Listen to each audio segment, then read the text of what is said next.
এই রমজান বড় দামি একটা মাস। কবরের আযাব বন্ধ, জাহান্নামের দরজাগুলো বন্ধ। ওই কবরে কোনো আযাব নাই, রূহগুলো অপেক্ষায় আছে। সন্তান, আজকে তুই কোন ঘরে ঘুমাইতেছ?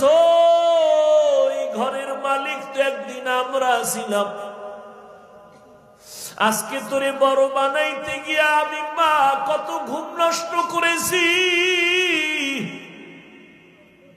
না খাইয়া বাবা তোমারে আমারে খানা খাওয়াইতে এত কষ্ট করে বড় বানাইছে।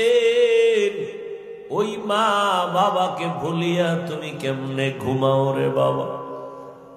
ওই মা বাবার জন্য তৈরি হও, কবরে সওয়াব পৌঁছানোর কি ব্যবস্থা করবা। রমজান আসছে, এই রমজান এত বরকতের মাস, তাকওয়া অর্জনের মাস। ও বান্দা, তুমি একটা নফল আমল 11 মাসে করবা, রমজানে করবা, তুমি এত দাম পাবা। একটা নফল অন্য মাসে করো, রমজানে করবা, ফরজের সমান সওয়াব হয়ে যাবে। অন্য মাসে একটা ফরজ আমল করবা, রমজানে করলে 70টা ফরজের সওয়াব জমা হয়ে যাবে। আমার মায়ার নবী দুর্বল, অন্য নবীর উম্মতের হায়াত অনেক বেশি, তারা বেশি নেক আমল করেছেন। আমার হায়াত কম, আমার উম্মতের হায়াত কম, এত নেক কোথায় পাবে?